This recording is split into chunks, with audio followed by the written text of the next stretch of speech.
বলেছিলেন 7.5 কোটি বাঙালি 8 কোটি কম্বল, আমার কম্বলটা কোথায়?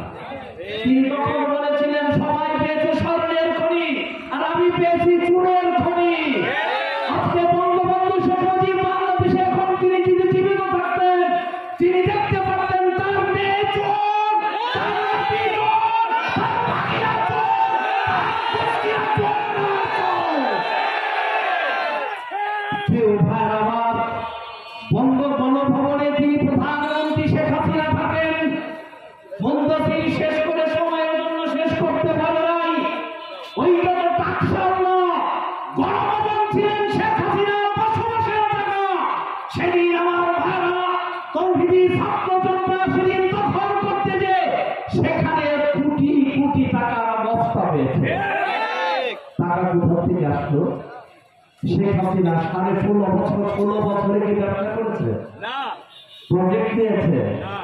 জনগণের টাকা খেয়েছে, জনগণের ভাত খেয়েছে, জনগণের টাকা বদল করেছে, জনগণের টাকার বিএসির বিল দিয়েছে। তার কাছে টাকা আসলো কোথায়? এই টাকা আমাদের টাকা, আমাদের স্বপ্ন সরকার সম্পত্তি।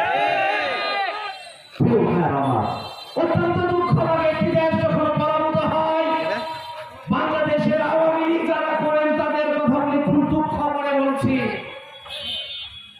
প্রধানমন্ত্রী ভুলকে দিয়ে তিনি দেশ পড়িয়েছেন। 2 দিন আগের থেকে ফুফাতো, মামাতো, খালাতো, চাচাতো সব দুঃখী প্রেরণ করে দিয়েছে, ঠিক না? তোমাদের কি অবস্থা হবে? তাদের পাসপোর্ট নাই। আমাদের তো জানা আছে, আপনাদের শতাবগঞ্জের এমপি সাহেব ছোট ভাই খালেদ সাহেব কোথায়? পলাইছে ইন্ডিয়া। বুকের মতো হলে পিঠ দিয়ে সামনে দিয়ে নেইলেন, পিঠ দিয়ে গেলেন কেন? দেশের রক্ত সার্থক কারণেই তোমাদের আজকে এই পরিণতি হয়েছে। প্রিয় ভাইরা, আমাদের বক্তব্য সুস্পষ্ট। 16 বছর যারা বাইরে ছিলেন, আমাদের নামে আন্দোলন, ইসলামপন্থী সহ সকলের নামে মামলা হামলা হয়েছে। আজকে বৈষম্য বিরোধী ছাত্র আন্দোলন, এদেশের গণমানুষ উলামা কলামাদের সমন্বয়ে দেশ স্বাধীন হওয়ার পরে বাংলাদেশের চিত্র কি দেখি? 5 তারিখ বিকাল বেলায় দেখি আগের stand, bus stand, tempo stand, হাট বাজার, স্কুল কলেজ সব ঠিক আছে, মানুষ পরিবর্তন হয়েছে। অনেক জায়গায় আমাদের কাছে বলে আগে তো 20 টাকা, এখন বলে দিচ্ছে 50 টাকা লাগবে। আমার জন্মভূমি দাদার বাড়িতে কুমিল্লা অঞ্চল, সে অঞ্চলের ভাষার একটা কথা বলি। ওই অঞ্চলে একটা প্রবাদ আছে, আগের বউ সংসার করে নাই, ছেড়েছে ধান রান্না করতে গেলে চাল খায়, এখন যে বউ আছে সে তো ধান খাওয়া শুরু করেছে। প্রিয় ভাইরা আমার, লাভ কি হয়েছে? শহীদ আবু সাইদ কেন রক্ত দিয়েছে? শহীদ বীর মুগ্ধ কেন রক্ত দিয়েছে? হাজারো মানুষ রক্ত করেছে। দেশে কি চাঁদাবাজি করার জন্য, টেন্ডারবাজি করার জন্য? তা নয়। আমি বলবো তারা তো দলের পরিচয় পন্থী ব্যবহার করছে। সেই দলকে বলবো, সেই দলের কর্মীদেরকে বলবো, কিরা স্বপ্ন দেখতেছেন ক্ষমতা যাবে, স্বপ্ন দেখতেছেন ফেল করেছেন। অনেকের দেখা যায় 5 তারিখের পরে এক বিলবোর্ড নামেছে, আরেক বিলবোর্ডে ছবি উঠেছে দিল্লির লাড্ডু বড় বহুদূর, এত কাছে দাও, এত সহজ নয়। জনগণের কাতারে আসুন, জনগণের বন্ধু হন, তাদেরকে ফিরান, যার দলের হন তাদেরকে ফিরান। তারা হলে জনগণকে বলবে চাঁদাবাজদেরকে ঘরে খামায় আটকান, ইসলামের দলনে দেশের জনতাকে নিয়ে তাদেরকে স্ব জায়গায় পৌঁছে দিবে। নাকি চান্দা আনতে দিবেন? চান্দা করতে দিবেন নাকি আটকাবেন? আমার ভাষা তো আপনাদের এলাকার ভাষা না, ঢাকা থেকে এসেছি।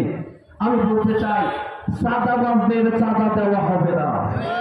চাঁদা যারা আছে, চকলেট রাখা আছে, সবাই চাঁদে। এই ছাড়তে ছাড়তে ছাড়তে ছাড়তে এই পর্যন্ত সে দেশ খেয়েছে, ব্যাংক খেয়েছে, বিমা খেয়েছে, বসার বাজার খেয়েছে, সড়ক খেয়েছে, জনপথ খেয়েছে। কোন সেক্টরে ডক্টর ইউনূস সাহেব ঘোষণা করেছেন যে 40 টাকা কেজি চাল খাওয়াবো, একটু অপেক্ষা করে, পসিবল, সম্ভব, নিজেরা সব করে সম্ভব। আমাদের এমপি সাহেবদের তো আমি কাছের থেকে অনেকে চিনি, 2 জন ছাত্র নেতাকে খুব কাছের থেকে চিনি। একজনের বাবা ছিলেন দায়িত্বশীল, বাকিরা তো রাস্তায় হাঁটছে, নির্বাচনে দিনাজপুর করেছে, কোনো রকমে বাংলা পুরান গাড়িতে লইয়া দিনাজপুরে আসছে। 6 মাস পরে ফ্ল্যাগ লাগার পরে কিন্তু নতুন বাজারও নিয়ে আসছে। আসলে এটা হচ্ছে দেশের অবস্থা। আমরা স্পষ্ট বলতে চাই, দেশটা আমাদের, দেশটা আমাদের, আমার দেশকে আমরা বিনির্মাণ করবো। ভারতের খেলা করতে তো কিছু নাই। স্বাধীনতা সংগ্রামে আমাদেরকে আশ্রয় দিয়েছেন, স্বাধীনতা সংগ্রামের সময় আপনারা আমাদেরকে সহযোগিতা করেছেন, ধন্যবাদ জানাই, কৃতজ্ঞতা জানাই। তার অর্থে নয় মাথা বিক্রি করে দিয়েছি। স্বাধীনতা সংগ্রামের সময় আপনারা হাজার হাজার টাকা আমার দেশের সম্পদ লুণ্ঠন করে দিয়েছেন। গতকাল সৈয়দপুরে আমি বক্তব্য রেখেছি, প্রায় 11টার পরে র্যাব শ্রমিকরা রেখে বলেছে, বয়স্ক লোক এখানকার কিছুই ছিল না, সব ইন্ডিয়ান গাড়ি দিয়ে পানি নিয়ে গেছে। এই ট্রাক এখানকার বিদ্যুৎ গোলা সব নতুন ভাবে কাজ করেছে। এখন হাত পেতেছেন। আপনারা কালকেও দেখেছেন, আম্বানি থেকে বিদ্যুৎ উন্নয়ন বোর্ড টাকা বিদ্যুৎ কিনে আনতেছে, $800 বিলিয়ন পরিমাণ টাকা তারা পাবে।